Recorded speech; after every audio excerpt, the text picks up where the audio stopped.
Live. Hello, everyone, and welcome. Whoops. If this were a regular game stream, I'd say welcome to Adventure on So Many Levels. But today I'm not playing Dungeons and Dragons. Well, in a sense, I am. I'm going to be playing around with the character creation of Dungeons and Dragons, and this is something that I always whoops, doing. Let's mute that so it doesn't cause that to be a thing. So, yes, I am going to be playing around with the Dungeons and Dragons character creation tool set, and my preferred method of doing that these days is D&D Beyond, which let me gesture to the right there. No, this way. Ha! All right, there we go. I'm not sponsored by D&D Beyond or anything, but I am an enthusiastic customer of theirs. I really like their whole setup, so that's what I'm going to be using today. But obviously, if you are creating your own Dungeons and Dragons character, there is no need to use D&D Beyond. You can use any sort of tool set that you want, but that's what I'm going to use today. So, because I just enjoy playing around with character creation, it's almost like a little game in and of itself. And I just thought that I was going to just play around with that a little bit today. And in particular, one of the things that had sparked my interest recently is the idea of creating a character, not from starting with a character concept, but by literally rolling the dice for stats first, and then from there deciding what character it ought to be. And I think that's kind of a neat idea that I haven't really tried doing before.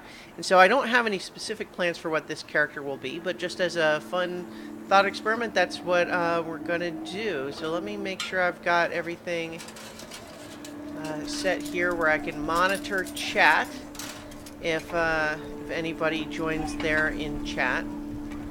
So if you are going to be participating or, doing your own, or rather, if you're going to watch in the Twitch stream, if you're watching live, please do join in on the chat. I'm going to be definitely paying attention to it, and as a discussion, we can talk character building, the approach for the character that I'm doing this time, or whatever, and it's just gonna be fun hanging out and creating characters, which is the whole idea of this stream. Not gonna be long. Hey, Mother Dragon, how you doing? Just to reiterate now that we've got a couple of people watching, all this is going to be is just playing around with the character creation tool set. I'm experimenting with an approach where that I heard about recently where you roll the dice for all the stats first and then decide what kind of character it's going to be, instead of deciding based on the character you want to make and then assigning the stats accordingly. I just think that sounds like fun, and I like making characters, so that's what we're doing today. So, as I mentioned, and I'll also just shout out tabletopaudio.com is providing the ambiance that we're hearing right now, and it's going to probably shift to a couple of different tracks over the course of the stream, but that's what's going on. So let's start today by rolling some dice. Let me go ahead and bring up my little dice tray here. So 4d6. We're going to do the approach where you roll 4d6 and drop the lowest one of the 4 and then add the remaining 3 together, and that's the stat. And we're going to go right down the line: strength, dex, constitution, intelligence. I don't know why I said strength, dex, not dex. Anyway, it doesn't matter really, does it? No, I don't think it does. So let's roll some dice and see what our strength will be. Okay, so that's some low rolls there. Holy crap, this is not going to be a very strong character. So even if we take out the one there as the lowest, that's still a strength of 6. So that is a low strength character. Holy cow. So that said, that's always kind of exciting to me because although there can certainly be a tendency for a lot of people to want to have high stats characters, because that's how you win D&D. I think it's really interesting to roleplay a character that has a significant limitation in some way. By the way, anyone watching, please let me know if the ambiance ever gets like too loud or anything, or if it's distracting. I can switch it up. I'm listening to it, but if it ever is too loud on for you guys, let me know. But in any case, that is a low strength. But let's see how the rest of those stats go. So now let's roll for dexterity. Okay, see, there we go. There's two, 6, a 6, and a 4. See, that's not bad at all. If we take out the 2, so that's going to be, let's see, 12 plus 4, 16. See, there you go. So not going to be just a totally physical liability, but not strong, but very dexterous. I was going to say like an acrobat, I guess, except that strictly speaking, I think in real life, actual acrobats are probably also pretty strong. They're certainly not going to have a strength of 6. But let's see. Oh, thanks. This dice tray was a gift, Christmas gift from, or was it Christmas or birthday? I think birthday gift from my brother. No, wait. This one was a gift from Lee Burdett, who is one of my players in the Curse of Strahd game.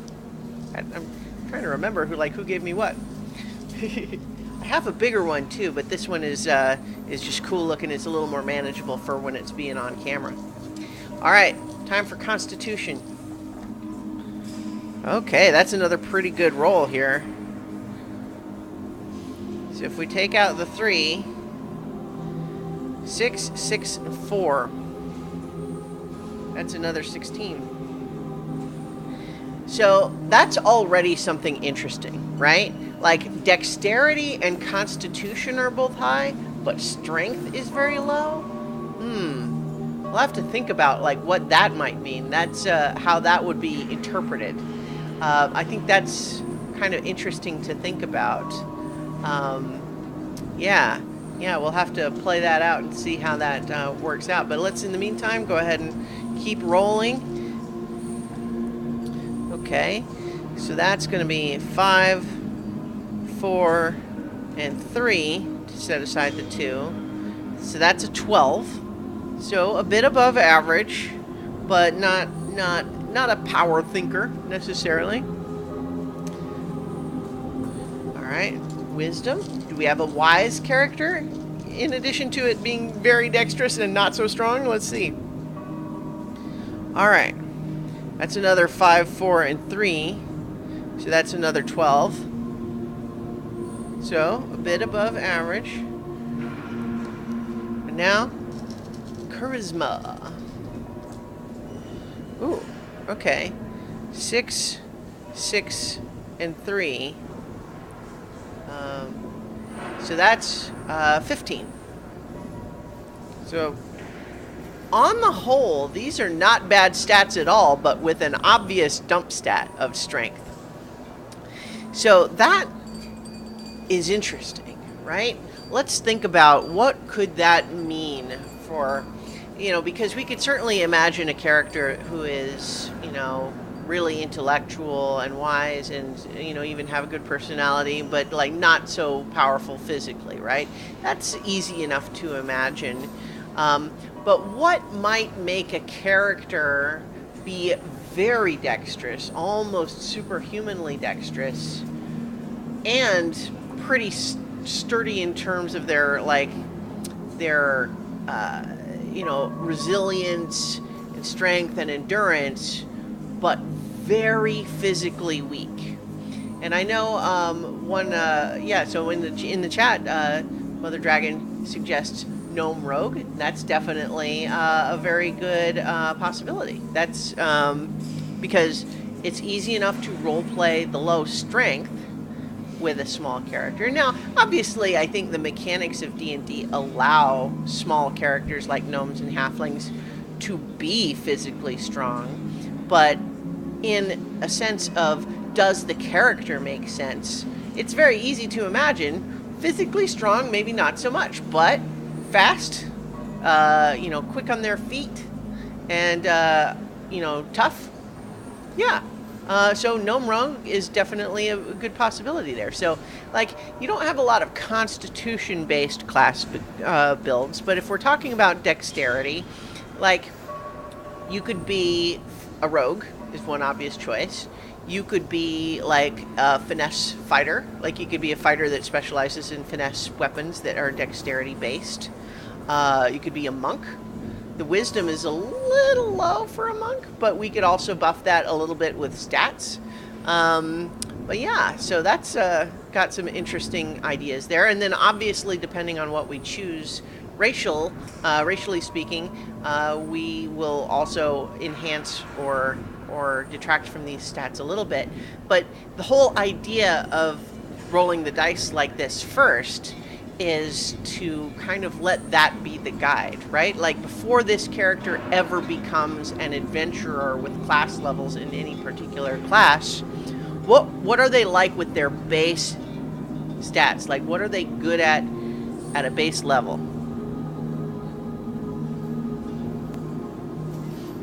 And this approach gets a little wobbly here, I think, just because if we start thinking about this ahead of time, like what race are they, might either even out these stats or increase how dramatic they are. Like if we pick a race that has a dexterity bonus, like, and then there's, for example, kobolds actually have a strength penalty, so you could make the strength even weaker if you were going to be a kobold. But I think if we're looking at let's go ahead and jump into that position. So I'm going to switch away from the dice tray here. And this is the D&D Beyond character creator, which I'll reiterate, I am not sponsored by, I just like them. So I think let's go ahead and do a standard character build. And so character name, I think we'll get there, right? Once we know a little bit more about them. Mother Dragon suggests, yeah, low strength could also be the result of illness or a curse. Yeah, that's definitely true. We could build that into the backstory. And I'm just like, even beyond whatever the explanation is, you just try to, I think it helps to try to form some sort of a mental picture of what a person who has high dexterity and constitution but low strength looks like. How do they move around in the world? How is that expressed in their behavior and appearance? Right? And if we try to say like a real person, who's a real person that might be, dexterous and have high constitution but low strength? And I kind of talked a little bit about the idea of like gymnasts or acrobats, but those do tend to have, I would say probably an acrobat, even one who's pretty skinny, would probably be toned and stronger than the average person who's not in great shape. But if we imagine someone like a contortionist, right? Like someone who is able to move their body in sort of unexpected ways, and maybe someone who is very precise in their motion, as opposed to someone who uses muscular power to achieve things. And that could all play into here. So as far as these early choices we make here, homebrew content, allow it to be used? Sure, why not? I think we can go ahead and put Critical Role content on there, right, for that too. That basically, if you're not familiar with Critical Role, the content that you can do on D&D Beyond is it just opens up the Blood Hunter class, and also I think a couple of subclasses for other character classes. Playtest content, sure, why not? I'm not actually sure what that enables on the site now. I think it's more of a feature that they're developing. Advancement type, milestone, encumbrance, all that stuff is probably not going to matter so much for us today. As far as hit point type, I think let's go ahead and make it manual, just because we're doing a lot of dice rolling, right? So obviously we'll do a roll for that once we have chosen a class. And I think we're gonna start by making a level 1 character, but then if we still have lots of time left in the hour, maybe we'll explore what that character, how they might develop as they level up. Alright, so choosing a race is obviously the next choice here, and there's a lot of choices now. So the question really comes up here now, the idea of, are we looking to have a character race that is going to, like, so our strength is obviously the biggest weakness here. So do we want a character where we're going to minimize the impact of that 6? Like, so if we pick a character that has a strength bonus, we could pick a character like, you know, I think Goliath has a bonus to your strength increases by 2. So if we did that, the 6 would become an 8, and it would not be quite so much of a penalty. But since we talked about the idea of leaning in to these sorts of weaknesses rather than away from, and that as part of the fun, let's not do that, right? So we don't necessarily need to go to the kobold who has a your strength score is reduced by 2. Going from a 6 to a 4 is pretty substantial. That's, you know, gets just worse and worse. Ooh, Centaur. That's some of the playtest content. That's fun. Strength. They also have a strength +2 and wisdom +1. I know that they put out an Unearthed Arcana recently with Centaur.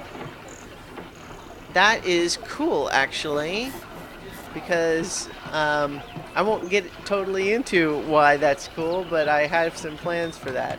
Okay, so the question then is, since dexterity or charisma are our two, you know, like, you know, in terms of how we would say what's their class, but we want to lean into, you know, before we think about class at all, let's lean into what this character's already good at and bad at.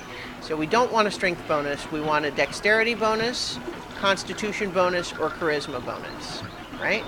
So what are the things that could do that? Well, an Aarakocra, for example, has a +2 dexterity and +1 to wisdom.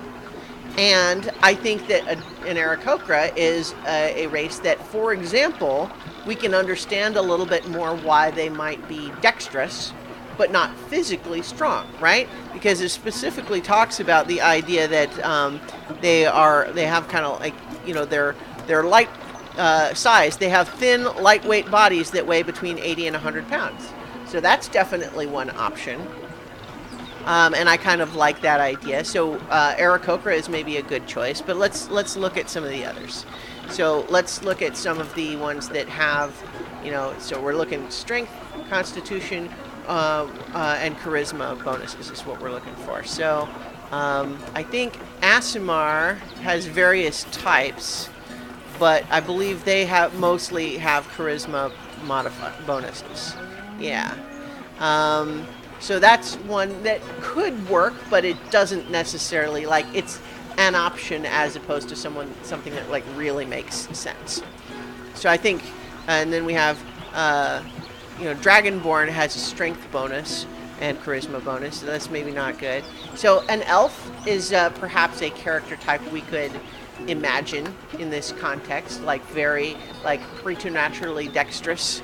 And I know that, let's see, like high, you know, elves generally have a dexterity bonus, so that would definitely work too. There's a number of different kinds of elves, and they all start with a dexterity bonus, and we could get further from there. So an elf could work too. I'm not sure if I've found anything that I like more than Aarakocra yet, because that Aarakocra has that whole thing where it feels like it in some ways could explain the high dexterity and low strength. But gnome is another one we talked about, so let's look at gnomes. Gnomes have an intelligence modifier, so our intelligence is a little better than average here, but not necessarily a great stat. So it could be make you a well-rounded character, except for the you know, the low strength, which you could flavor as being partly due to their small stature. So that certainly works. Halfling you could kind of also do with the same general approach there. Halflings also get a dexterity bonus, so that would work too.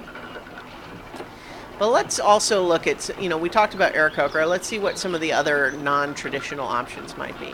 So let's see, Kenku has dexterity of 2 and wisdom of 1. So that would also be one. They don't have quite the same, like the explicit description of hollow bones and all of that that Aarakocra do, but in some ways you could flavor it in a lot of the same way. Kenku are kind of fun to think about, and they have some unusual things about them that have been used effectively in a number of games. Like, for example, if you watch Critical Role, you know, Kiri, this little bird girl that the party has encountered, is a Kenku, and they have this whole trait about them that I think is really fun but potentially problematic in an actual table. That this idea is that they can mimic any sound that they've ever heard, including voices, but they actually can only speak by mimicking sounds or phrases that other people have said. Which is a neat idea, but would probably be hard to do over a long campaign. And I would imagine that lots of different tables implement that in different ways. Like, how hard do you enforce that? I had previously made a character that I never played with, but it was a Kenku called My Dear. And the idea was that it was adopted by a kindly old wizard who taught her to be a wizard, and so basically she talks like this old man wizard because, like, that's basically the only person she knew growing up. And so basically almost everything she says sounds like this old man wizard because that's the template for how she learned to speak. And yeah, like Bumblebee and Transformers, definitely. So that's kind of fun, and that's another option that we could think about. So many choices, and obviously when we start thinking about, like, who is this character, the race is so important, right? So let's keep looking. Kobold is another one where we could sort of imagine that it plays into dexterity increased, strength is decreased.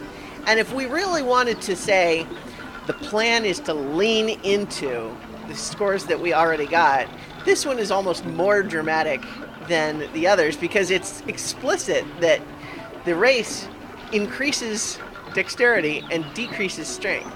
So if we went with this, we would be looking at a dexterity of 18 and a strength of 4 at level 1.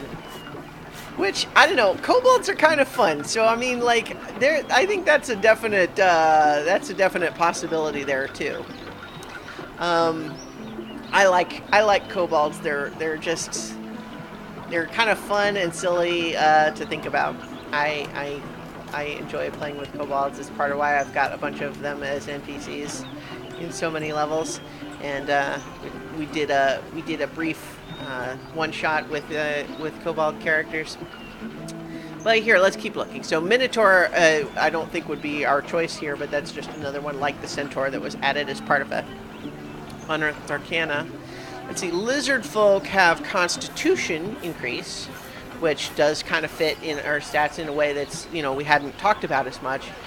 Constitution and Wisdom. So that could be fun, you know, like that kind of takes it in another direction, is that, like, really tough, kind of lizard-like, and we can sort of imagine that their sort of slightly alien quality to them might be partly of how, like, they're, you know, a lizard, we think of lizards like climbing up the walls and everything, but they're not terribly strong. Like, that's, you know, like, that seems like that could also work. So that's lots of choices here.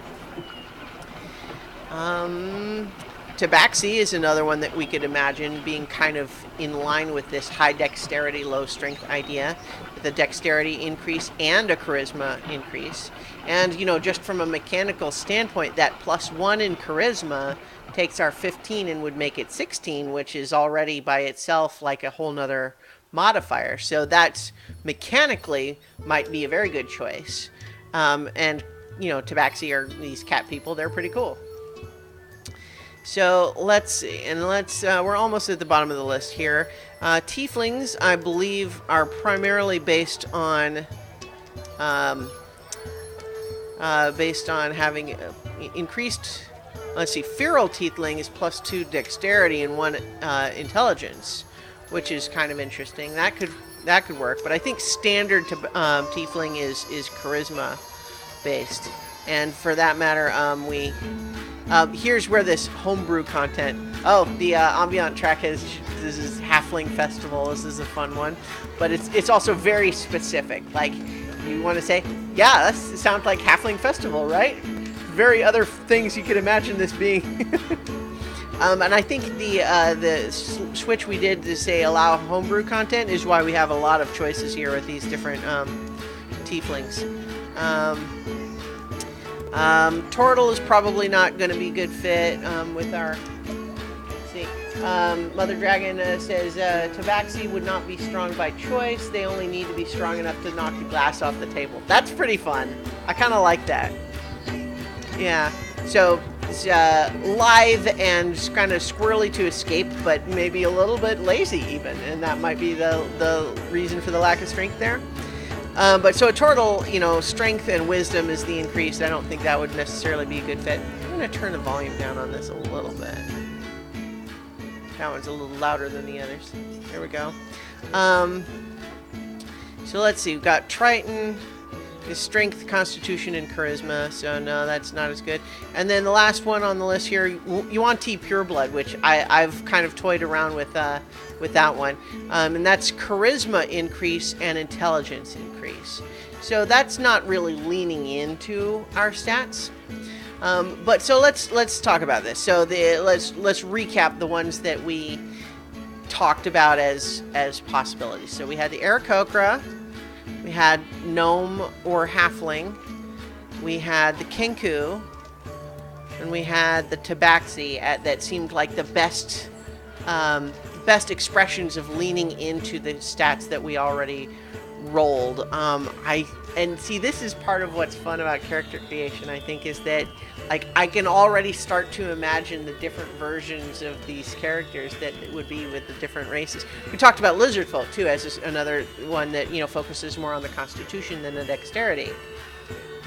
And that might be like a good tank character, right? With a very high constitution and good dexterity, which makes them hard to hit. So they don't necessarily do as much damage necessarily, but manage to hold a lot of attention and be a stack of hit points. But let's see. So I don't know. Mother Dragon, do you have a vote? Otherwise, maybe I'll roll a d6 for those ones that we chose.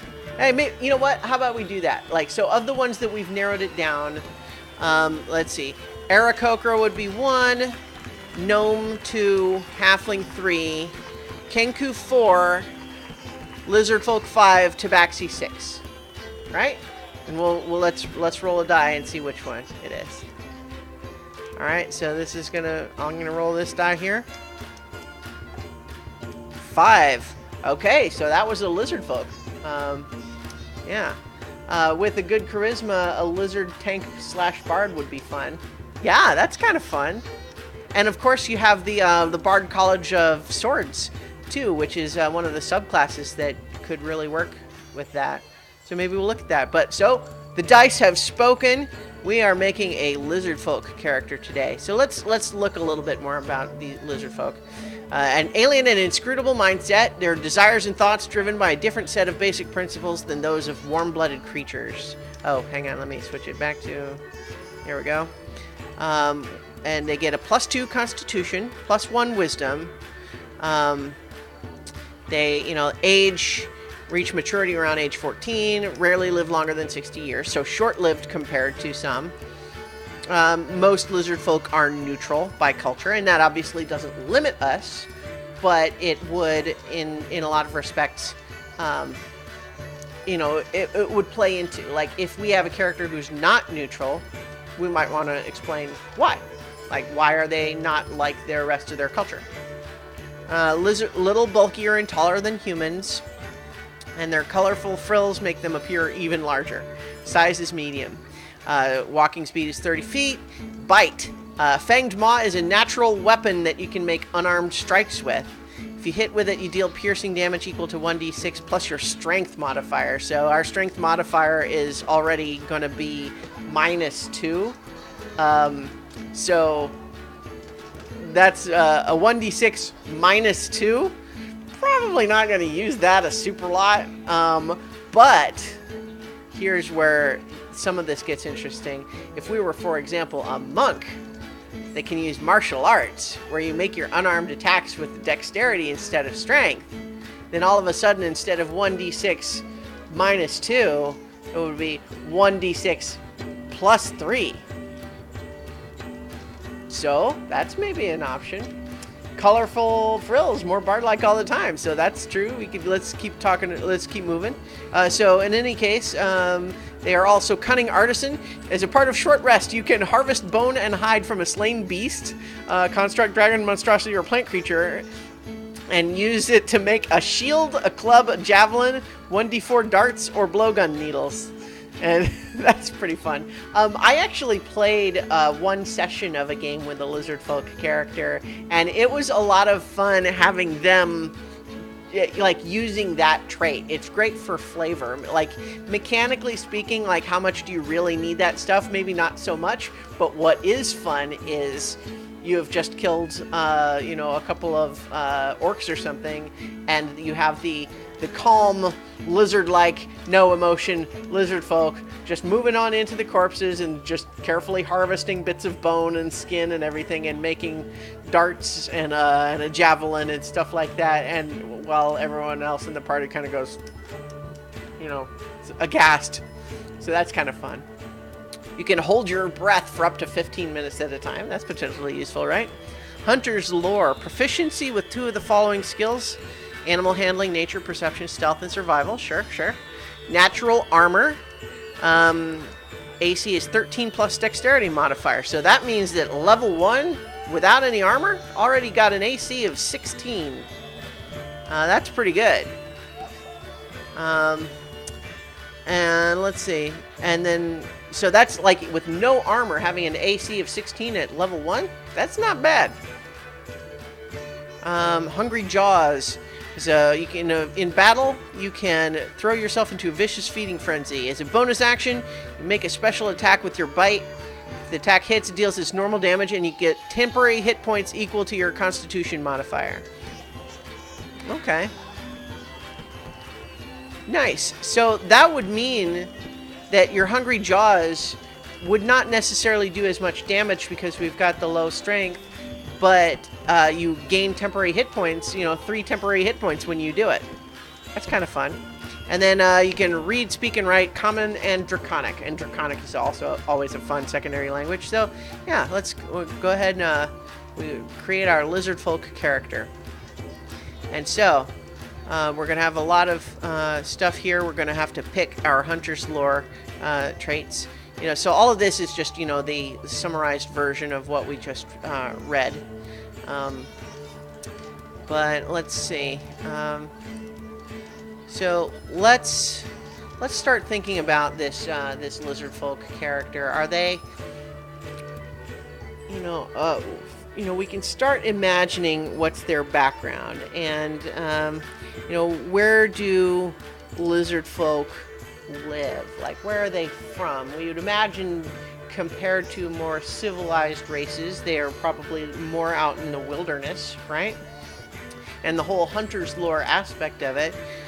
So if we imagine they come from some, like, in my setting of, say, Kamian that I run in so many levels, the party hasn't gone there, but I have a swamp area that has lizard folk in it, and so we can imagine maybe they come from that particular area. So let's say, growing up in that sort of a setting, what would they have? Well, nature seems like it would make sense for them to have nature, and then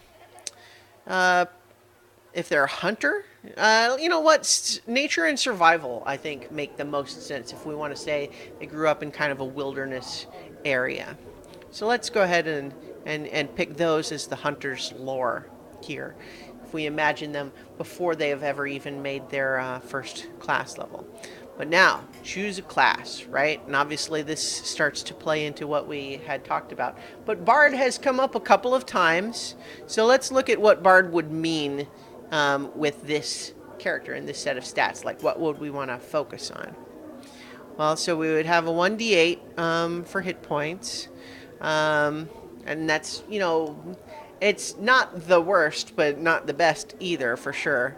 Proficiencies, light armor, but given that we already have this sort of natural tough hide armor, that's not a problem. Simple weapons, hand crossbows, longswords, rapiers, and short swords. That rapier is going to come in really handy because it's a finesse sword. It can do a lot of damage even with the dexterity. Yes, desert is another option for lizard folk, for sure. Anywhere would we think of lizards being, right? That's going to feel appropriate. But so I think, the proficiencies here, being proficient in rapiers is definitely going to be a handy thing for our character who has a high dex. They get spell casting, the bardic inspiration, and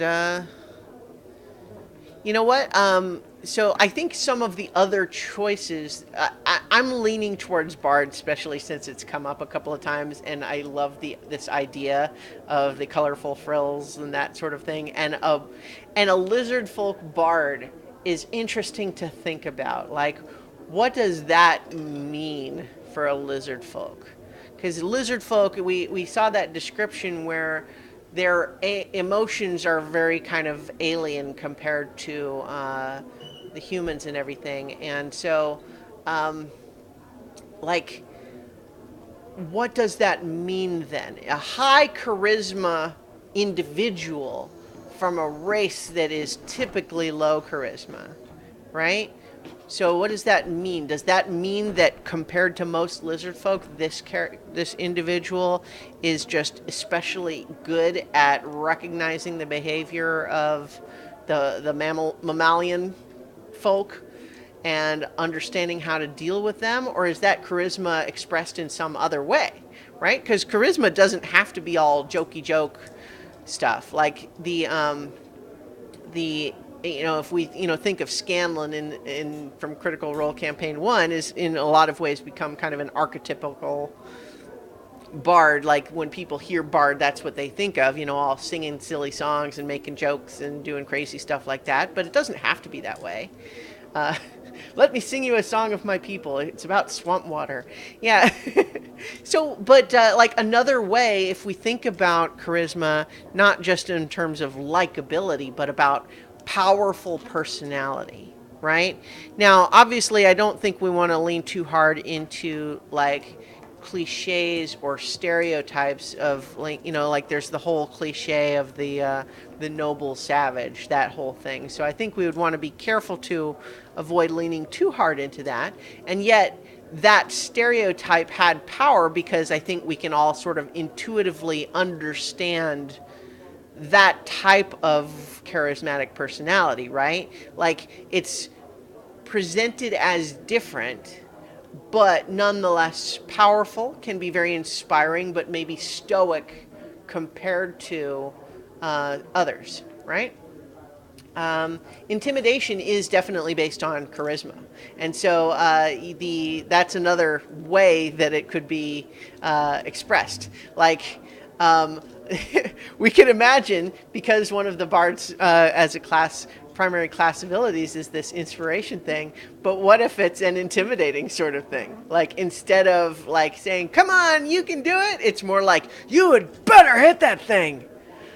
That would be kind of a fun way to express it, and to have like this sort of powerful, sort of stoic seeming intimidating presence.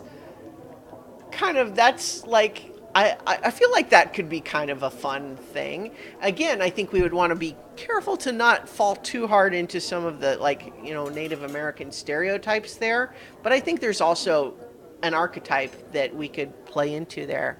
That's sort of a fun idea. I think the other types of classes that could potentially fit what we're talking about here, Ranger, obviously, Rogue could be, high dexterity character, Monk, high dexterity builds.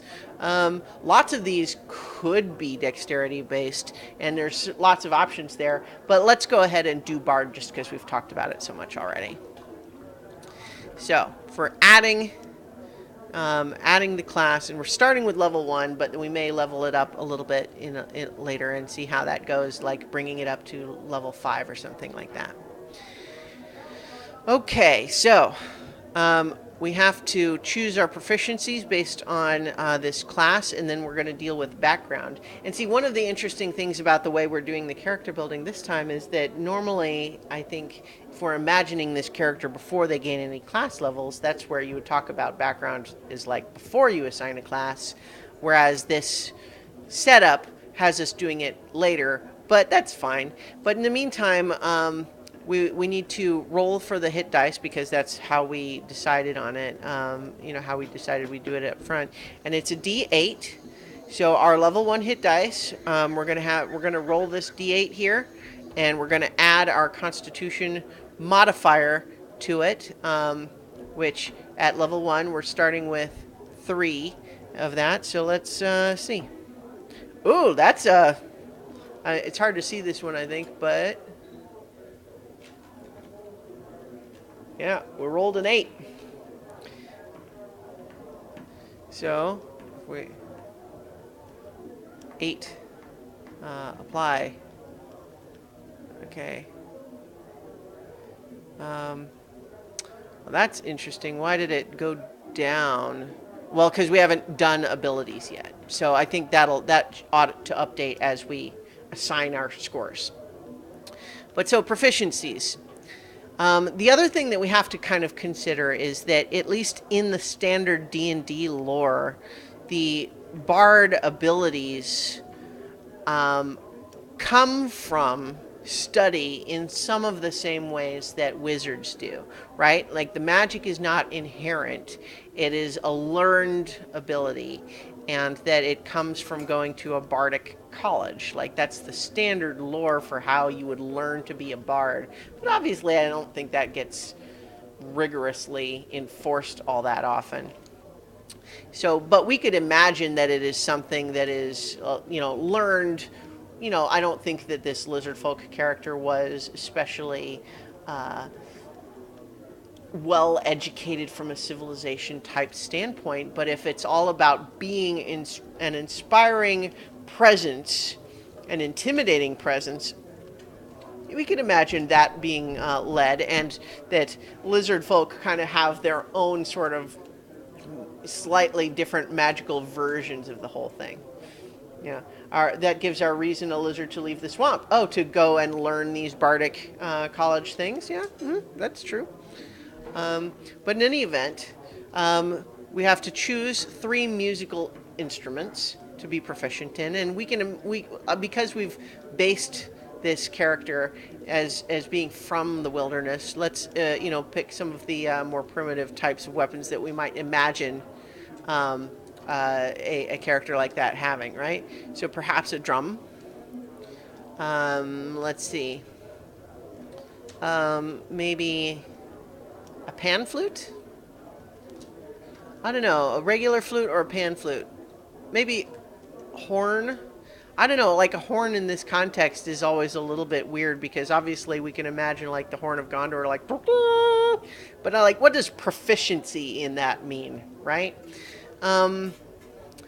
Let's, like, pan flute, you can sort of think, I've associate with like a fawn, right? But that's sort of a wild, sort of wildernessy sort of thing. It's a little bit unusual compared to a civilized idea. So I kind of like that. And we have one more to pick. So, we definitely, like a shawm. I'm trying to remember what I know about those because I have sort of a picture in my head, but I don't know. Let me just Google that real quick to see what shawms are like. That's a pretty simple sort of clarinet-y looking horn. Medieval wind instrument, forerunner of the oboe. Double reed enclosed in a small wooden mouthpiece. I don't know if that totally fits what I was thinking, which was a more primitive type of weapon, or not weapon, but instrument. You know what? Let's just do horn. That makes sense. Like those feel right. Yeah, and pan flute because a regular flute is designed for humanish hands. Yes. So now we are going to pick additional skills to be proficient in, and one of the things that we can remember is that if we develop this character further as a bard, they eventually get expertise, which lets them double proficiency for some specific skills. But so let's see. Let's imagine this character. We already talked about intimidation as being one of the skills that makes sense for this character to have. It's useful often for a high charisma character to also be proficient in things like persuasion and deception. But that's not necessarily a given that our particular character would be that way, right? Intimidation we kind of already talked about. But let's think about what else would be useful for this kind of character if they're going to be sort of a tanky, supporty type of bard, as opposed to, they're going to be more like a war bard as opposed to, sniping from the distance bard. Because otherwise, you're kind of putting that sack of hit points resilience to waste. So if we want to say this is like a front lines bard, what would be useful there? Well, we've already got high dexterity, but let's maybe put acrobatics in there. That kind of fits with some of what we were talking about. And then let's see, what else? Let's see, some of these, these are always also things that we can round out from, what we would have as a low thing. But, so for example, if we picked athletics, we could kind of compensate for our low strength, but we don't want to do that. So let's see, sleight of hand, maybe. Stealth is definitely something that could be useful in this regard. I kind of like the idea of this stealthy character, like even if they're on the front lines later, they're kind of sneaking into places. So I kind of like that. So I think those are some good choices here. So that's going to be the class features at level 1. And we have no known spells to start with here. So let's say at level 1 as a bard, we're going to get 2 cantrips and 4 level 1 spells. So let's think cantrips. And again, when choosing spells, this is something where utility is always going to come in handy. But we can also think about what is the nature of this character that we've just talked about, like what's going to be useful for them and what makes sense as things that they might know how to do. So let's start with just cantrips. Vicious Mockery is a good standard bard one, and I just realized that the way I've got my screen set up here, you guys are not going to see that one, so let's fix that.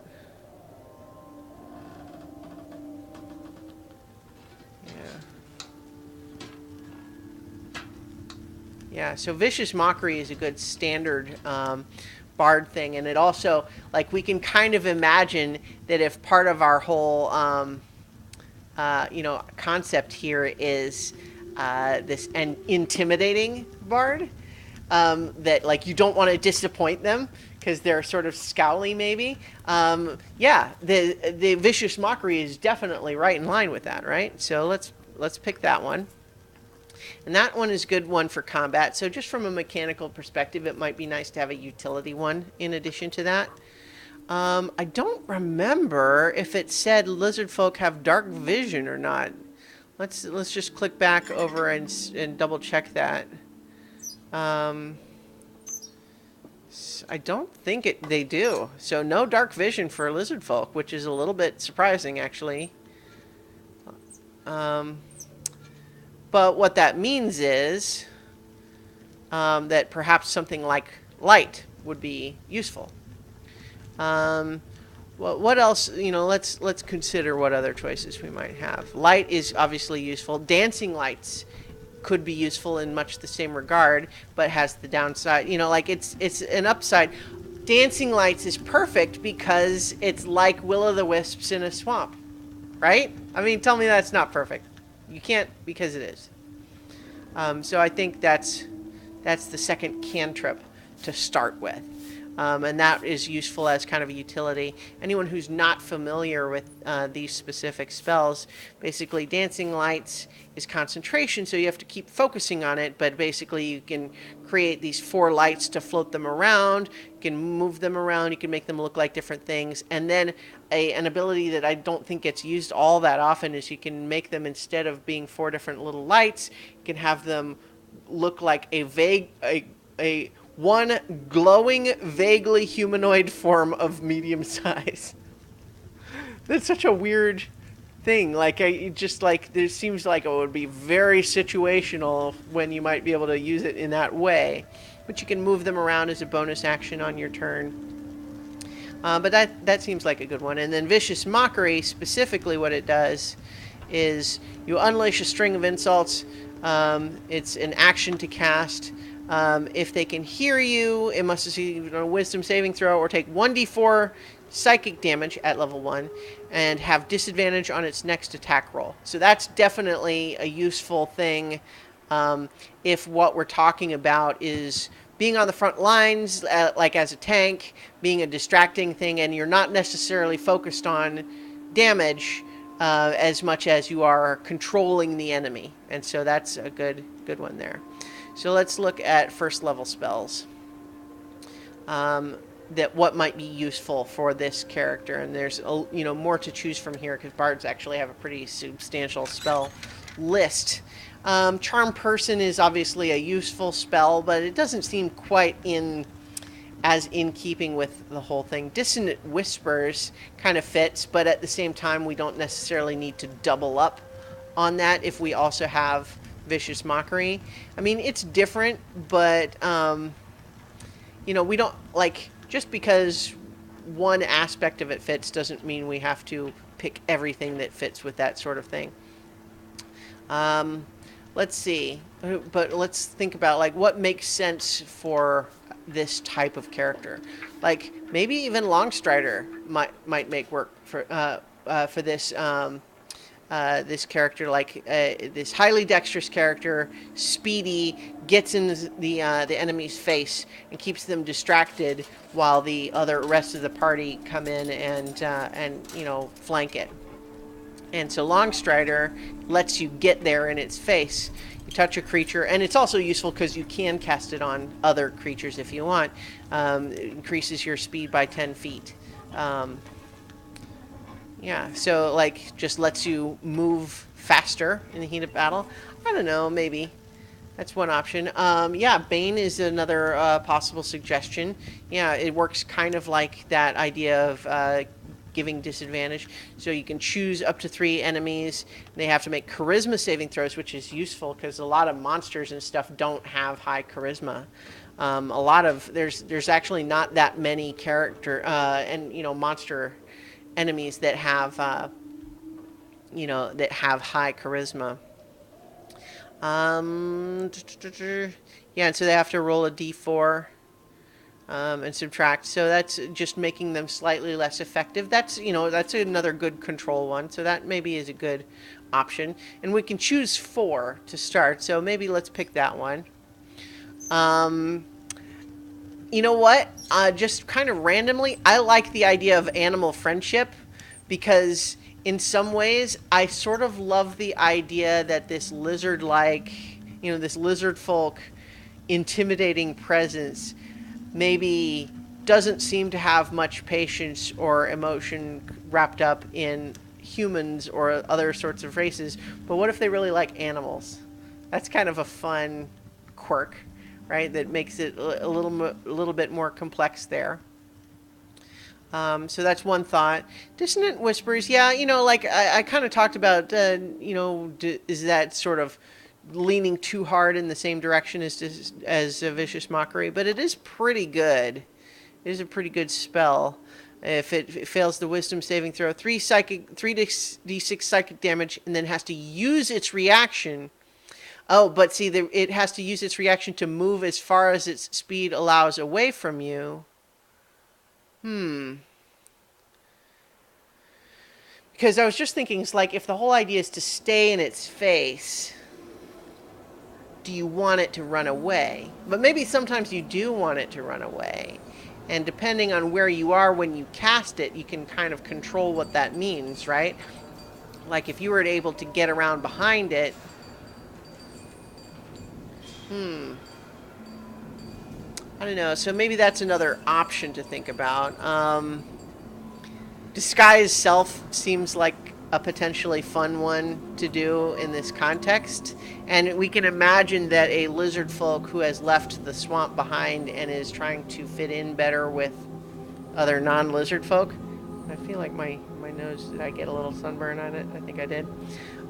Fit in with non-lizard folk. Seems like that would probably be a useful spell for this particular character. Silent Image is a spell that I like a lot because although it can't make sound, unlike some of the other equivalent spells of this level, like Minor Illusion or whatever, you can make a 15-foot cube, which covers a lot of stuff. And even if you can't make the sound with it, and you have to concentrate, you can, you can basically still do a lot with that. So that's a potentially useful one. Heroism. Let's see, what does that one do? Willing creature you touch is imbued with bravery. They're immune to being frightened and gain temporary hit points equal to your spellcasting ability modifier. I mean, that's good, but it's also not necessarily... It's an action to cast. It probably wouldn't be as useful as some of the rest of what we talked about in terms of control of the battlefield, right? That's more of like a support that's not staying on the front lines. Thunder Wave is potentially good. Earth Tremor, what is that? Let's see, remind me what that one does. Oh, yeah, Thunder Wave, under Earth Tremor, they have to make a dexterity saving throw or be knocked prone, which is not always good. Like, if the idea is I'm on the front lines and maybe the rest of the party is doing ranged, I don't necessarily want to knock them prone. Let's see, we need 2 more. It never hurts to have more people in the party that know some healing spells, so maybe we pick Cure Wounds. Especially since we can't get Healing Word. Oh, no, we can get Healing Word. Let's see. Healing Word or Cure Wounds? I think Cure Wounds. It's, actually, I think the benefit of Healing Word over Cure Wounds really is not only the range, but also that, it's a bonus action instead of an action. So it's less healing, but you can cast it as a bonus action from a range. Yeah, that's definitely better for our ability there. Okay, so we need 1 more.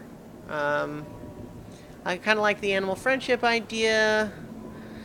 Featherfall is always kind of useful. We talked about Longstrider, and just as a way of like getting into the into the fight, being able to get up in its face. Yeah, I think Longstrider. Like that is when something starts at a distance and you need to catch up with it or catch it to begin with if it's fleeing. That seems like it would be a useful spell. So although we'll, at higher levels you gain the ability to get higher, more spells, I feel like these are maybe some good ones to start with. Alright, so let's move on and actually assign our ability scores here. And we're doing manual because we rolled dice for it. And so we type in what we rolled for our dice here. So that's going to be 6, 16... 16, 12, 12, and then 15. All right, and so with various other things assigned, We get our racial bonus to Constitution, which makes our Constitution a +4 modifier with a total of 18. Our Strength stays 6 with a -2. Our Dexterity stays at 16.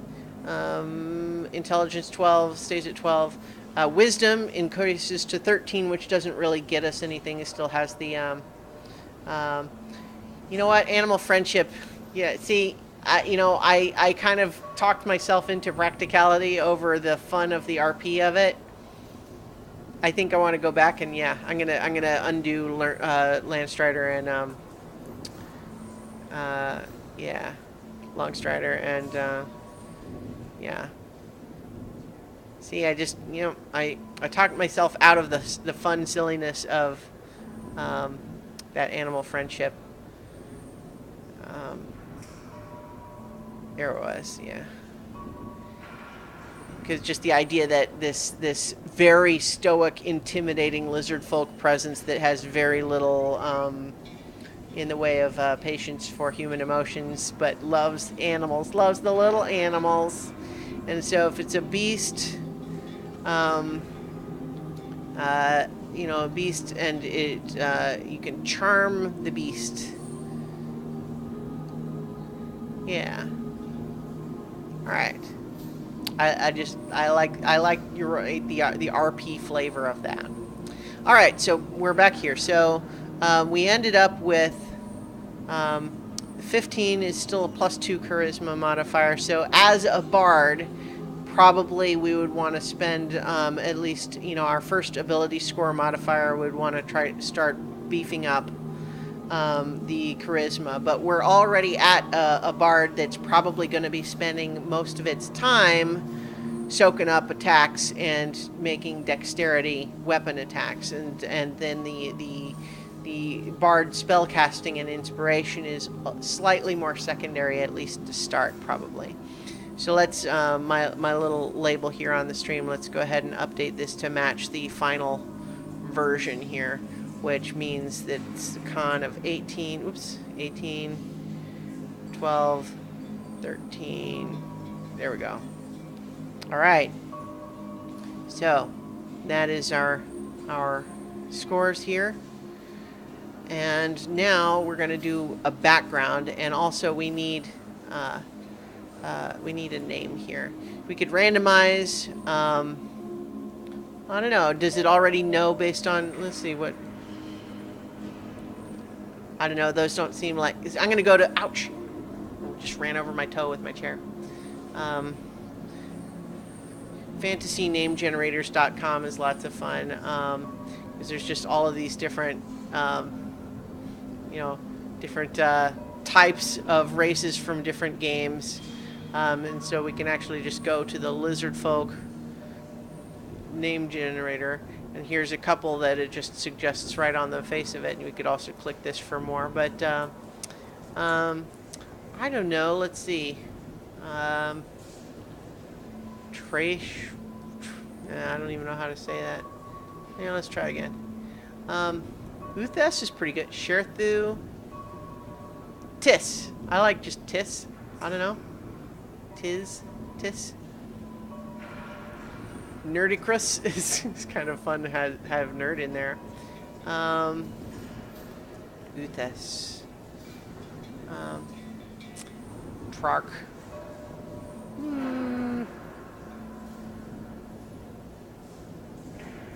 Let's see. I kind of like the simpler seeming name.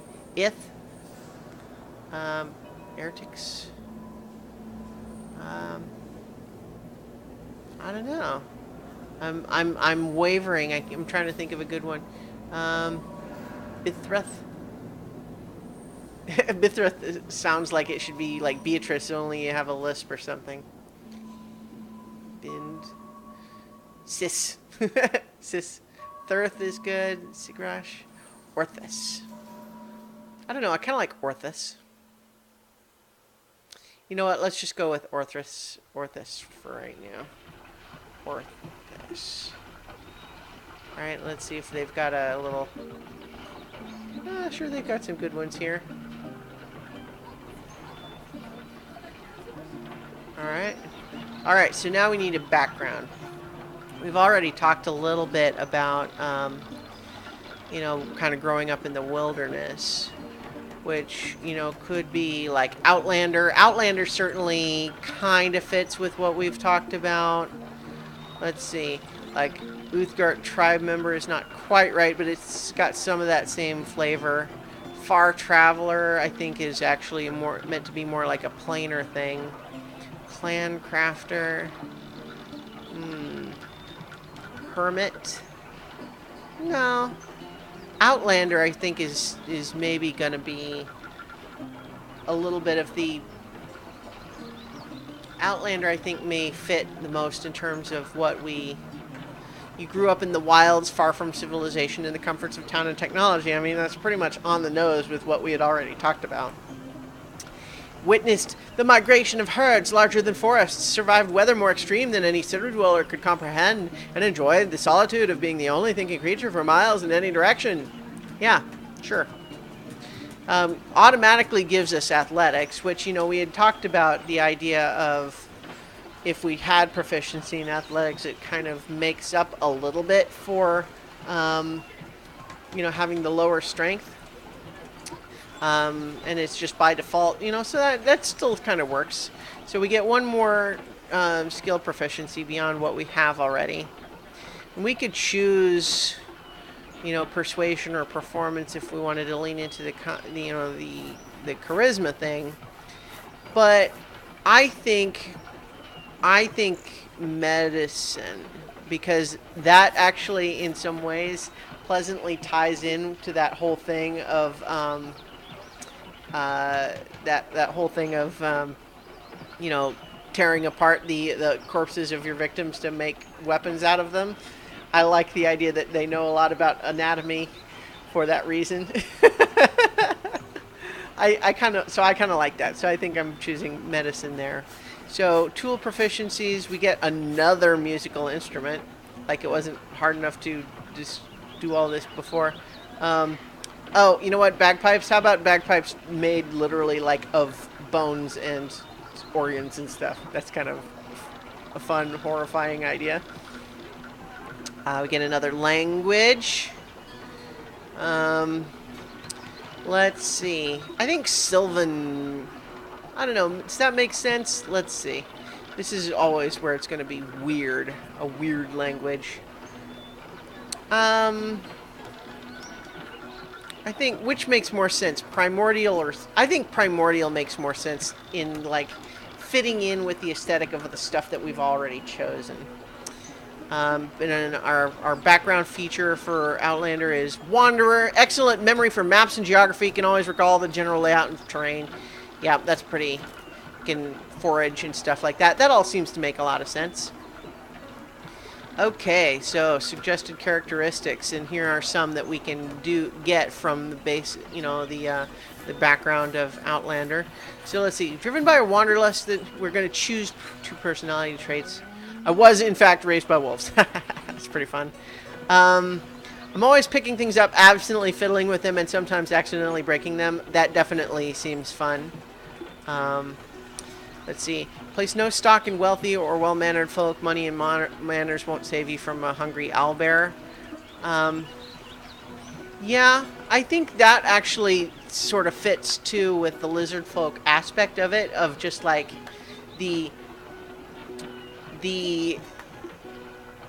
just this idea of having no time for the niceties of civilization and just, like, practical.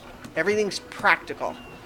I like that, and sort of the idea of manners being completely, like, why bother? That's not interesting. So that's another good fit. So ideals. What is our character's ideal? And again, it's like lizard folk are typically neutral. We don't have to have this character be neutral, but if they're not neutral, we would like to know why. Why aren't they neutral, and what inspired them to be different from that? So, like, change. Life is like the seasons, a constant change. The greater good, that doesn't seem quite right. Honor. It doesn't seem like, you know, this very practical thing doesn't seem like they'd be honor. Yes, exactly. Manners are for warm bloods. Might, the strongest are meant to rule. That's kind of evil as opposed to neutral. Nature, the natural world, is more important than all the constructs of civilization. Yeah, I mean, that kind of fits. I mean, I wasn't really thinking of it as being like as much of a value judgment as that. You know what I mean? It's like not so much more important, but certainly as important. And so maybe we still pick that. And that is a neutral ideal. Bonds. What? So that we've already kind of talked about this character. They've become an adventurer, right? So they've left the swamp behind to interact with all sorts of these other folks. So what is it that's most important to them? An injury of to the unspoiled wilderness is an injury to me. A family, tribe, or clan. I bring terrible wrath down on the evildoers who destroyed my homeland. Last of my tribe, up to me to ensure their names. Awful visions of a coming disaster. So, is my duty to provide children to sustain my tribe is actually the bond that I had picked for my other lizard folk character that I made, where the idea was that in her clan, essentially that it was small enough that eventually in a battle all of their males died, and so she is literally on a quest to find male lizard folk in order to be able to have children and continue the clan. That was her bond. I don't want to repeat though, so let's see. Why would she leave? Is she wrathful? That doesn't seem like it totally fits with what we've talked about. Does she care about the injury to the unspoiled wilderness? Like none of those really seem like a perfect fit. So let's maybe leave those for now and think about it in another context. Flaws. I'm too enamored of ale, wine, and other intoxicants. That doesn't sound like our character. No room for caution in a life lived to the fullest. I remember every insult I've received and nurse a silent resentment towards anyone who ever wronged me. That's kind of fun to think about with this character. That's maybe fun. Slow to trust members of other races, tribes, or societies. No. Violence is my answer to almost any challenge. That's maybe... I think that maybe is a good one. Just the idea of, if you're challenging me, that means we're fighting. I kind of like that. Don't ask me to save those who can't save themselves. Nature's way that the strong thrive and the weak perish. I mean, that one also could kind of fit. But I kind of like the violent one a little bit more. The way that I played the other lizard folk character again was the idea that she really thought of the warm-blooded species as like she was affectionate towards them the way that people like dogs and cats and stuff. Is like they're really hamstrung by all these weird emotions they have, but they're kind of adorable. And they really don't know any better, and it's kind of my job to protect them and make sure that their stupid emotions don't get them into trouble. That was how that character played it. But in this one, I like just this idea of having grown up in sort of a more violent wilderness sort of area.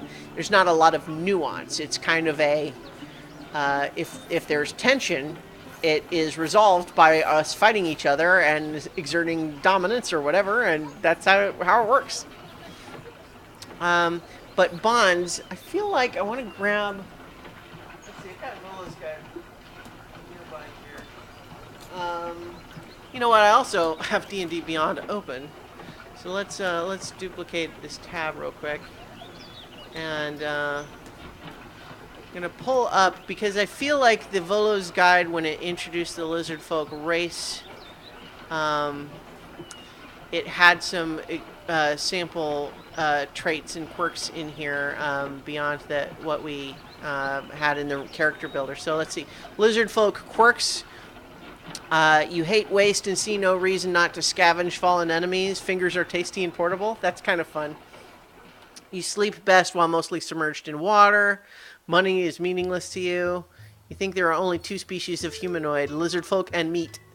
You've learned to laugh. You use this talent in response to all emotional situations to better fit in with your comrades. You still don't understand how metaphors work. That doesn't stop you from using them at any opportunity. You appreciate the soft humanoids who realize they need chainmail and swords to match the gifts you were born with. You enjoy eating your food while it's still wriggling.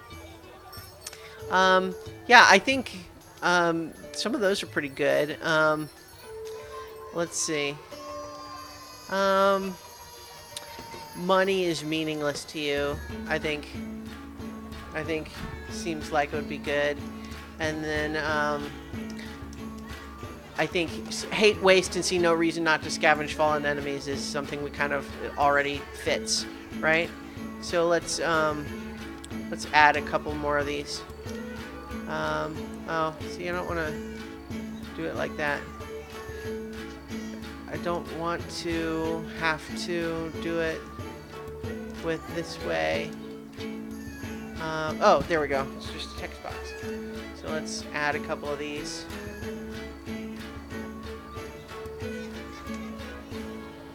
All right. And then what's that? So it seems like something about knowledge being more important than personal interactions. Okay. And then, let's see, lizard folk names, traits. Okay, that's kind of all it had. It didn't have, but because none of those bonds quite made sense, let's think about, again, this is where we come down on, like, what is this character's reason for having left home, right? Why are they doing what they're doing? And I want to say, like, there's a lot of cliches about this idea that, like, you know, we could have that be sort of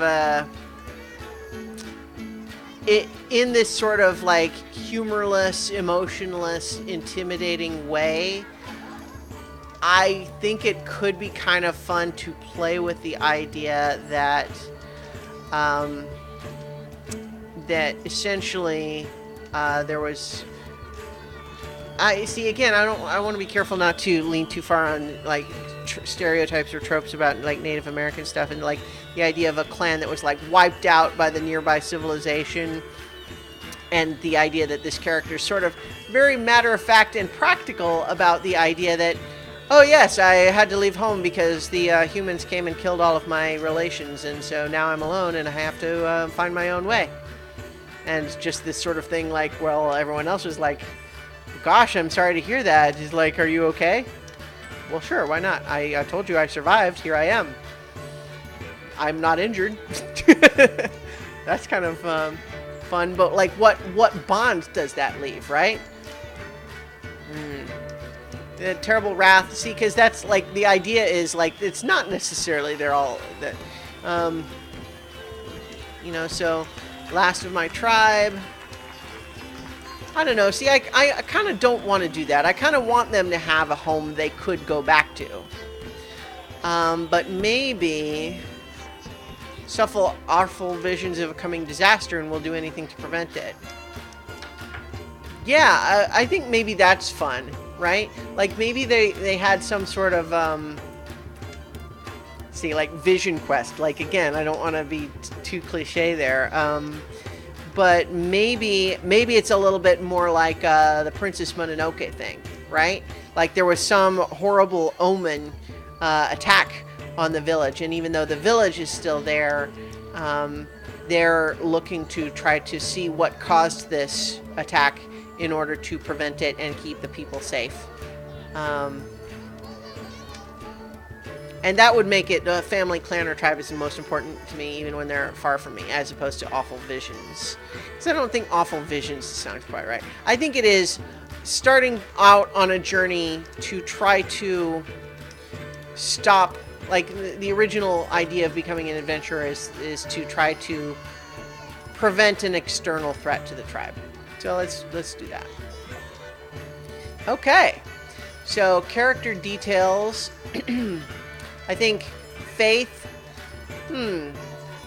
So we could think about, like, what is, you know, the religious faith in a world where the gods are, like, unambiguously real.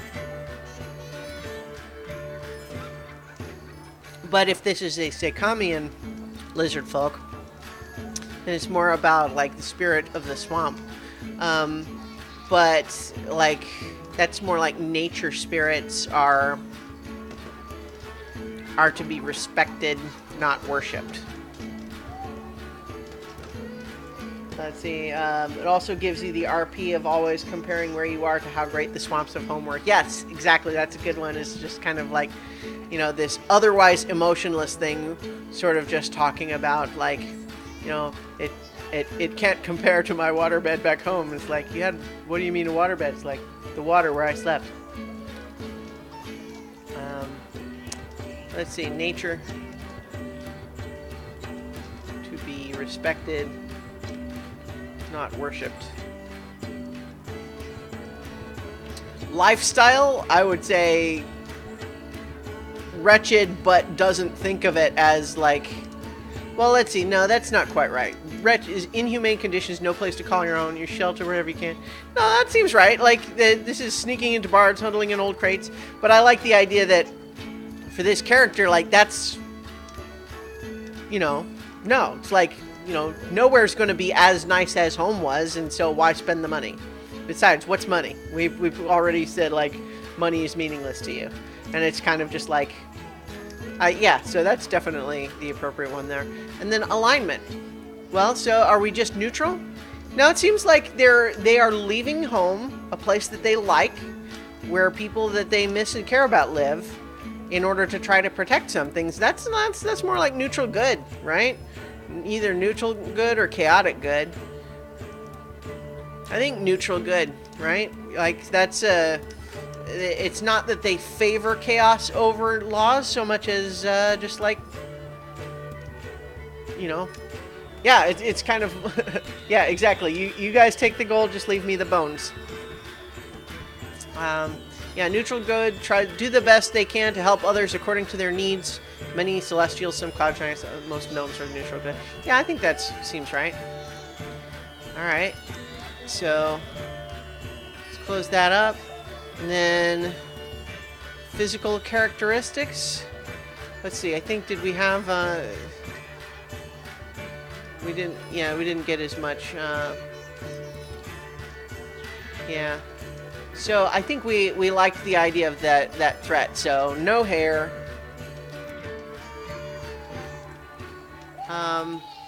Let's say emerald green scales with a colorful red, orange, and crest that flares when excited. That's pretty fun. Eyes yellow.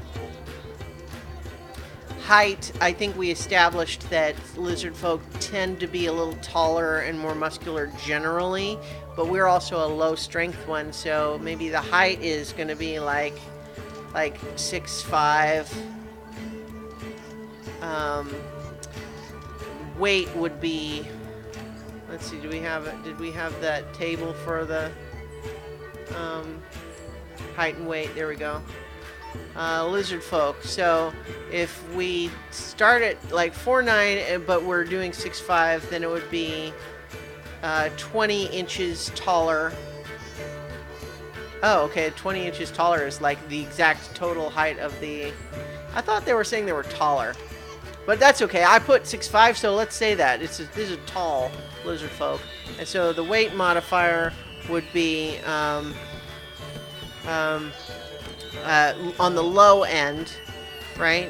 So it would be 20 times, if it was 2d6, but we're a little skinny. So let's maybe say 3. So it would be 120, so 180 pounds.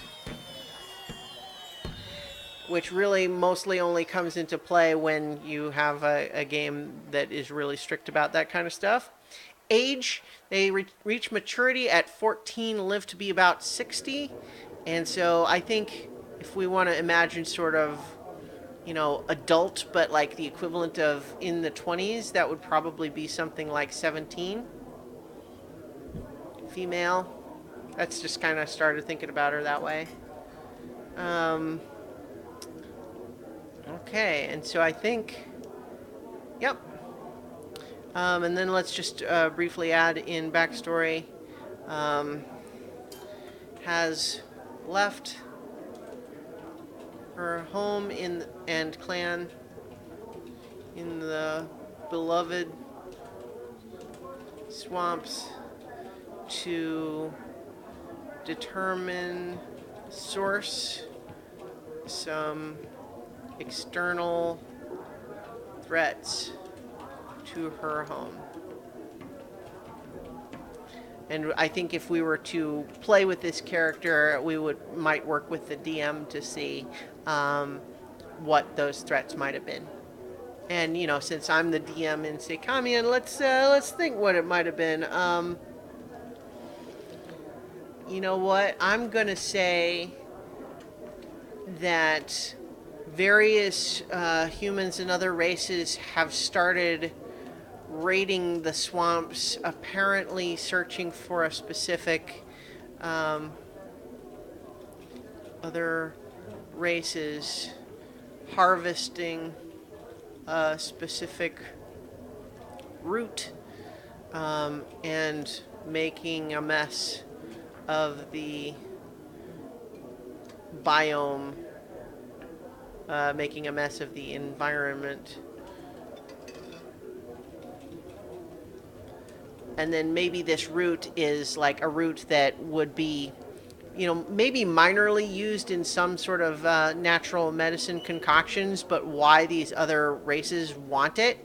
And like what I'm imagining is like it's harvested and it's being used to make drugs, for example, but it's, you know, criminal unsavory types that are coming in and harvesting it, and they're basically tearing up everything and killing a lot of other animals in the meantime to try to find what they can of all of that. And so figuring out, like, chasing them off, but it hasn't seemed to work. So it's like finding out, like, what are they doing? Why is it that they want that? And we need to cut it off at the source, because no matter how many of these invaders we kill or chase off, they keep coming back. Poachers, yes. All right, so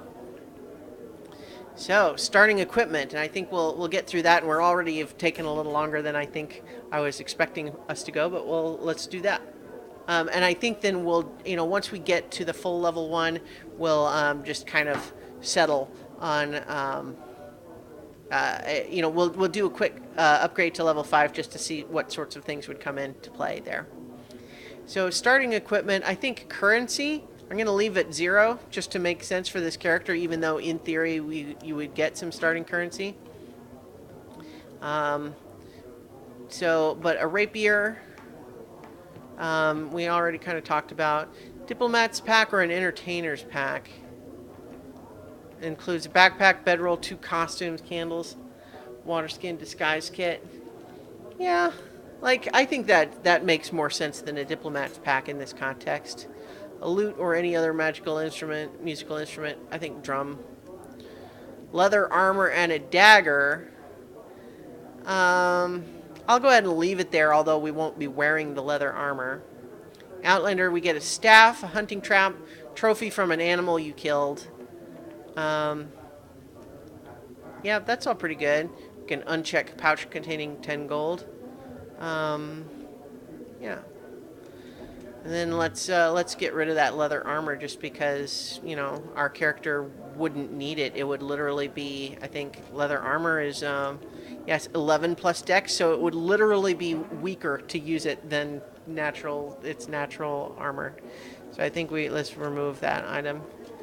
And that hunting trap is fun, but it's a weird thing to carry around because it actually weighs 25 pounds.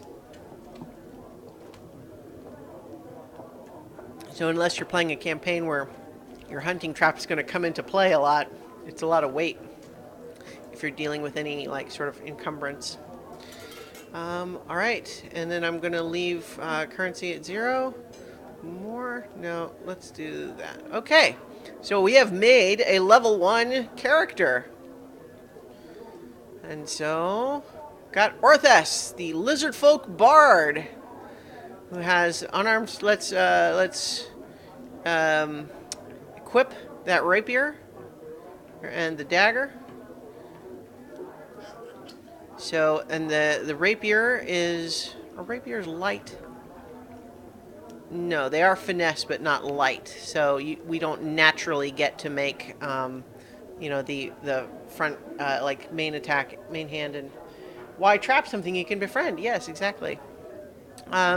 So we've got unarmed strike and bite, but 1d6 minus 2 is not necessarily, and a plus, like a 0 to hit. Like, that's not the best. Whereas the rapier is going to be plus 5 to hit with a 1d8 plus 3. So that's yeah. Those are going to be, excuse me, the better attacks. So we got an armor class of 16, passive perception. That's one thing where, like, I think based on our sort of character build, we could imagine that they might normally have had a higher wisdom in that context, but that's fine. Plus 3 to initiative is still pretty good. And we've got our various skills here with our preferences in acrobatics, medicine, nature. And then, yeah. So the athletics is a plus 0, even though, obviously, we got a low strength. But I think that makes a little bit of sense, really, in the sense that a very active, not overly strong, but a very active, outdoorsy sort of character that is that athletics. You would get the sense that, like, that's where its dexterity kind of compensates for the lack of muscle strength a little bit. We can imagine. We got our spells. We got our inventory. Hungry Jaws, which is where you can chomp on an enemy and get some temporary hit points. Got the Bardic Inspiration, which we kind of decided to flavor as being more like an intimidating demand to do better, as opposed to literally the more traditional inspiring. That's kind of fun. So we got some good stuff here. That's fun. All right, and then 11 hit points at level 1. We because we ended up taking our 8 that we rolled and adding our plus. Is that right? Let's see. Should have been. Let's see. I want to try to figure out, because shouldn't it have been a 12? Because we rolled an 8, and then should have added a plus 4. So let me try see what happens here when we go back to the. Because we did that little bit before we. Yeah. Let's see. Manage. Yeah, okay, why did I type in 7? I think I did write in 7, didn't I? Even though I rolled an 8. Anyway, there we go. That's better. Okay. So, that's the character, and we've made a character, and that's fun, and I like doing that. And thank you, Mother Dragon, for paying, joining while we do that. And just for a little extra fun, let's try bringing Orthes here up to level 5 as a bard, just to see what additional stuff that lets her do and how her character would develop. Yeah. Ended up being quite a nice character. Should be fun to play. Like, that's part of what I love about just playing around in the character creator, is that I feel like you can just start with random stuff and just start imagining who this person is, and that starts just being fun. Like, you can go in all sorts of fun directions. Like, when we rolled the dice, we could have ended up with like a very low intelligence, high strength character. We could have done something with that. We could have ended up with low charisma and high intelligence and done something else with that. And I think it's just fun that you can have exciting, interesting characters from all different sorts of approaches. But yeah, let's see what we get if we go to level 5 as a bard. Okay, so we would get the Jack of all trades at level 2, which means that add half your proficiency bonus, which at least at level 2 would still only. So at level 5, we'd be getting to plus 3. Half your proficiency bonus rounded down to any ability check you make that doesn't already include the proficiency bonus. That's pretty handy. That's a pretty great thing for a bard. Song of Rest is, just more hit points when you are healing. And Bardic College is going to be one of the keys here. So let's see. Let's look at our different options here. So College of Glamour, Lore, Swords, Valor, and Whispers. Swords or Valor is probably going to be the biggest, the ones that are most in keeping with kind of what we described. But let's look at them a little bit. Actually, let me pull it up on this way to just look at the differences between the different colleges, classes, Bard. All right, so College of Glamour is mastered their craft in the vibrant realm of the Feywild, and so the things that we would have at level 5 would include these level 3 things. Mantle of Inspiration, grant yourself a wondrous appearance. Number of creatures you can see, you can either charm, let's see. Oh, no, you can basically give. Oh, okay, it gives temporary hit points to your allies. And you can also do Enthralling Performance, where they make a Wisdom saving throw or be charmed. Like, that's pretty good. That's interesting. Let's see what we would get with the other ones, though. College of Lore is maybe not the one that makes the most sense for this character. But what we would potentially get if we did it is, Cutting Words. Cutting Words is a nice feature. But it again doesn't necessarily make the most sense for this character. So you would get additional proficiency on a couple of things, and then you essentially can reduce the effect of another attack. But swords maybe makes more sense. At level 3, so our level 5 we would have these level 3 abilities. So we would get the College of Swords at 3rd level. We would gain proficiency in medium armor and the scimitar, which would probably not be great for us necessarily because we already kind of have the equivalent of medium armor, and the scimitar is not going to be a strong weapon for us because it's not finesse, I don't think. But you can use your weapon as a spellcasting focus, which is useful. You don't have to switch hands or anything to cast your spells. And you get a fighting style, so that would let us to do, for example, we could do 2-weapon fighting. So I think, I don't know, maybe we could have this dueling thing. So if we have just the rapier in one hand and no other weapons, you get +2 damage rolls with the dueling. That's pretty good. And then you get these blade flourishes, which are kind of fun. So when you attack, when you take a turn with the attack action, your walking speed increases by 10 until the end of the turn. And you can do a defensive flourish that deals extra. You can spend one of your bardic inspiration to do extra damage to the target. And then you also add the number rolled to your AC until the start of the next turn.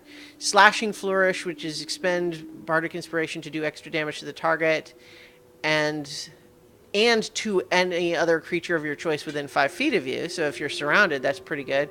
Then Mobile Flourish is you deal extra damage. You push the target up to 5 feet away from you, plus however much you roll.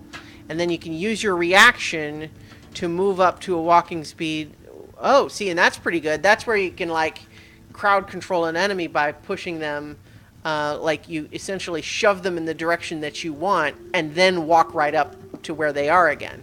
So it's not like you're short. See, that counteracts what we were talking about earlier, this idea that if you are causing the enemy to run away from you, that diminishes your ability to stay as the tank for them. But this one, you could push them into a more convenient location for everybody else and then also move up to them. So that's pretty good.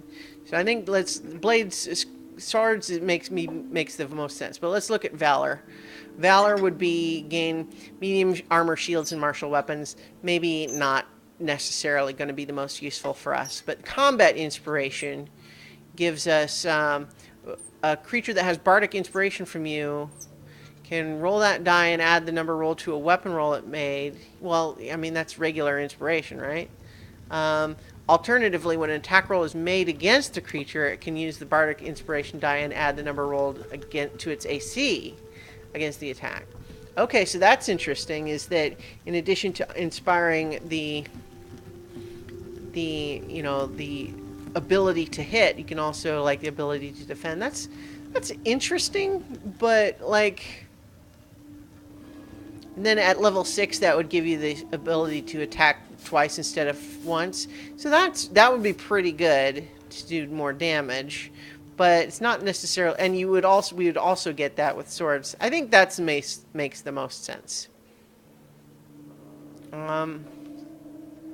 Okay, yeah. So I think College of Swords is definitely the way to go there.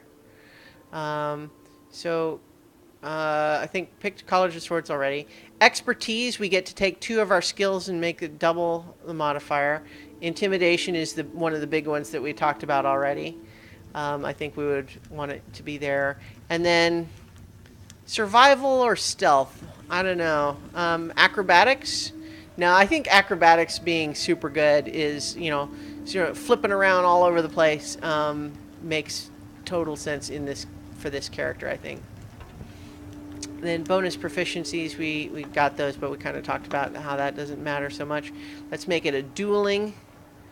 And then we'll de-equip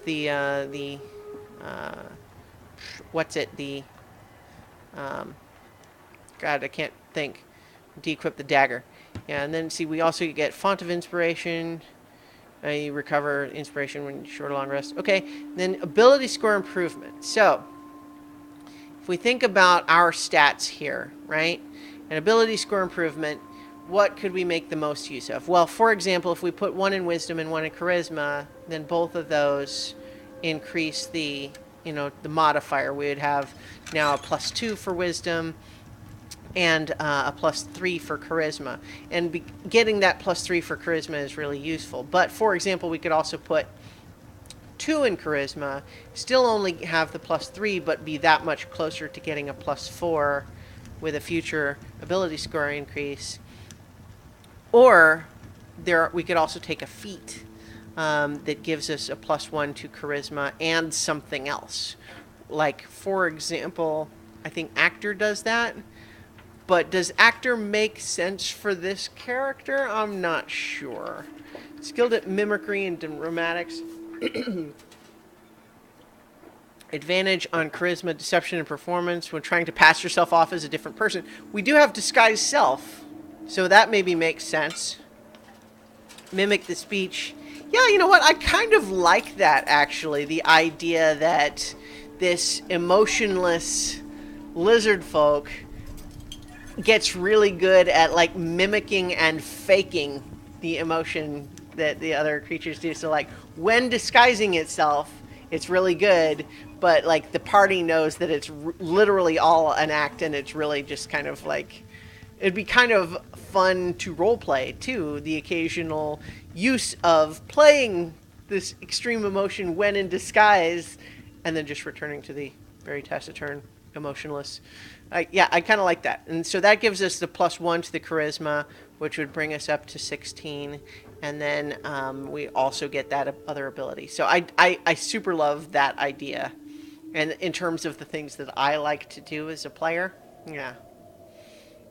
Okay, and so then let's see. Let's manage the HP instead of just using the standard there. Let's see. So if we were to be level 5 and we started with 12, and we're going to add a +4 to each. So I'm going to do 4 more D8 rolls. That's a 3. That's a 5. So we're adding 7 and then 9. So 16. That's another 5. So that's 25. And a 1. So that's 30. We're adding 30 to our original score of 12. So it would be 42. Let's just see. Okay. That would be...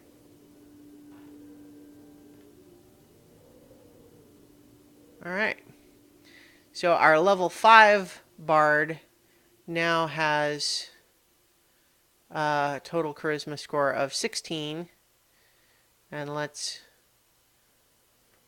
Let's take a look at the resulting character sheet. Let's bring the... There we go. So now we've got the +3 to charisma, which increases the spellcasting DC to 14. Now we're getting a +9 to acrobatics and intimidation, which is pretty fun. Still got a +6 to stealth, which is pretty good. We've got a lot of good stuff there. Let's unequip the dagger.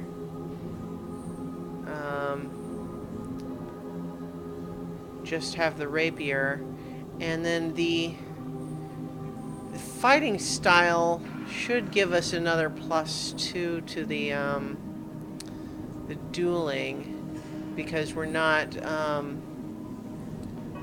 let's see, fighting style.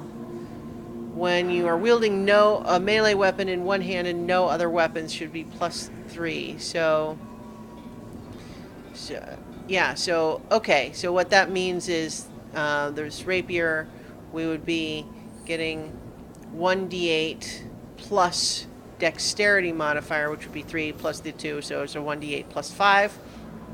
That's pretty good. 42 hit points at level 5 is pretty good. And then we would obviously pick a bunch more spells, but I'm not going to go through all that right now, because I'd really only intended to do this for an hour, but it's just so fun to talk about and think about all the details and everything. But I think I'll go ahead and call it for today. But thank you for joining me, Mother Dragon, and any of you who are watching this live or later. And I'll be around for more streaming content on this channel at a future time. So in the meantime, thanks everybody.